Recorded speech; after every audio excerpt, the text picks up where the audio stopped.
Hello everybody, welcome to this week's edition of Pigskin Preview. Danny Daniels along with David Johnson, and some more big ball games coming up this week, David. There's a region opener this week, and it's going to be Loganville and Clark Central. And again, Loganville is going to be out athleted, but they pulled off the big upset of the Gladiators in the past, so it can happen. Yeah, this is a huge game, not just because it's the region opener, but for some reason this always seems to kind of tell the tale of Loganville's season. This game is always huge for both of them, but particularly for Loganville for some reason. Whenever they've been able to pull off the upset or even play fairly close and show they're competitive, they've gone on to do pretty well. Of course, there was that 2008 game where that improbable upset they were at the end and they won in overtime, and that propelled them on to probably their best season in school history. Next couple of years, they played them tough and went to the playoffs. So this is a huge game, particularly I think for Loganville.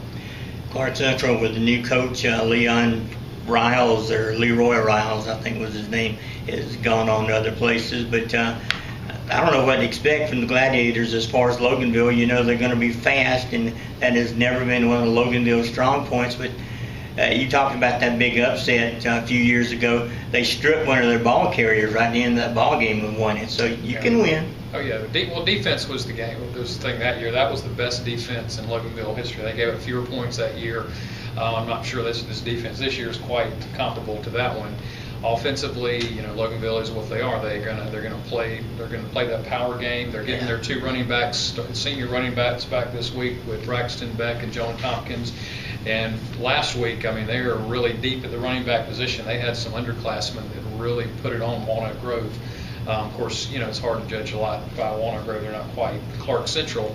But I think Loganville's going to get out there and they're going to pound the ball and try to play keep away. And you never know. This could be, I think Loganville can do it. Monroe's going to be at home this week against Oconee County.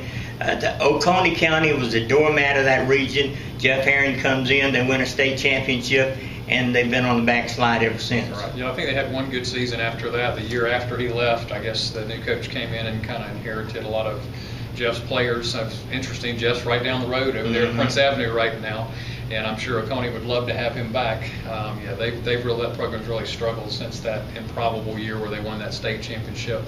I don't see them hanging with Monroe a whole lot. This Monroe team, we can say it every week, they're just loaded. The only mystery this week is which back's going to go over 100 yards. Is it, Stanton and K1's already gotten theirs, so who are they going to give it to this week? Hadn't seen much out of Michael Gallup the first couple of games. Yeah, well, they haven't needed him, I guess. Yeah. But when their schedule gets a little tougher and they need to open it up, you get teams, putting 8 and 9 in the box to stop the run. I think you'll see him out there and then throwing the ball around a little bit more. He could even, play a little quarterback. They'll put Stanton out in the slot somewhere. You just never know. There's so many options with this team. They're just, they can pretty much, Coach Fleek can pretty much, play musical chairs with the skilled players he has and get the same results, I think. The big Winnebago, 40-14 last week, and Truitt didn't play for like a quarter and a half in the first half. He got a little bit of a doghouse, if the truth be known, and Stanton, I think, is having an attitude adjustment, and he may have a breakout game again. Yeah. Well, what does that mean, a breakout game? If he just has a mediocre game, that's a breakout for a lot of people. So yeah, don't expect that a lot of challenge in this game. All right, Walnut Grove's going down to Macon to take on Howard, and we talk about Walnut Grove every week. They're showing little signs of improvement, and I know you're a big Ben Reeves fan, as I am too, but it's going to take him a while. Yeah, he's, I don't know what it is about that school. I really can't put my finger on why they just can't seem to turn it around, but I think he's the right guy just from last week's game. I know they got blown out by Loganville, but they played hard the whole game down on the sidelines near the end. You could tell they were still, into the game and playing hard. They've got some really, they've got that T.J. Little, they've got a good quarterback. They've got some really good players there. You can see they've got some talent, but it's just going to take time for them to gel.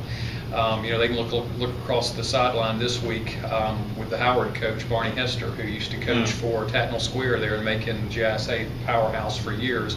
He was there for something like 30-something years and then surprisingly left and went to Howard.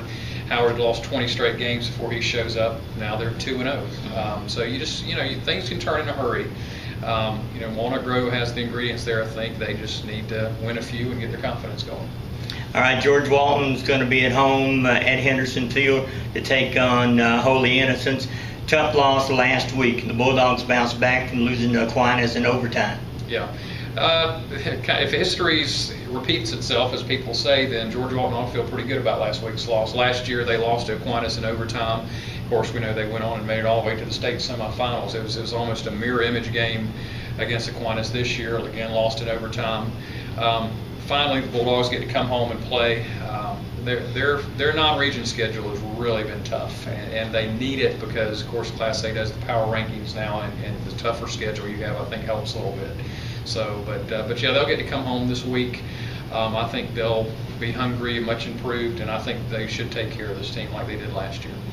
Neither one of us have seen George Walton play this year, but they're not nearly as big as they have been. No, they don't have that 300-plus pound offensive line to push people around, but of course they have some, and they're breaking in a new quarterback, but of course they have Stanley Williams, one of the top recruits in state, and one guy that's overlooked that really came through. Stanley only played the first half last week. He had some injury issues. They brought in Demetrius Mason, a sophomore, and he was really solid last year as a freshman. He came in and got almost 100 yards. I think he's their back of the future. And so, I think they're a young team, and I think having played this tough schedule early, I think they're going to be really ready once the region rolls around. I think probably Don Williams might be more qualified to answer this question, but how do private schools continue to reload like George Walton does? Well, your public schools would say that they recruit very well. Yeah. I think winning helps. I mean, people want to be a part of a winning program, and George Walton certainly has had a solid, particularly, since they've joined GHSA, they've probably been stronger than they were their last few years of GISA. So I think winning is the big recruiter. A lot of people make the big play out of private schools recruiting, but frankly, no kid's going to go anywhere, private or public, if it's a losing program. Yeah. So I think they've had a consistently winning program, and I think people want to be there. So I think that's a big part of it. I think that's probably going to happen at Prince Avenue too with Heron over there. Oh, yeah. They're going to get stronger. Oh yeah, you bring Heron there. That was a shocker, him just showing up there out of the blue, and there's going to be a lot of kids want to play for him. All right, Loganville Christian Academy still unbeaten. They're going to be at home against Unity on Friday night game time. Oh gosh, I wish I hadn't started now, but I think it's at 7 o'clock. It may be 7:30, but you can check with the school. A lot of their kickoffs are at 7. But Andre King doing a great job over there, as we talked to him in Preston Towns about that program last week. So another good week of high school football, and again, that Loganville Clark game, the big one. So we'll look forward to that one. All right, we'll see you next time.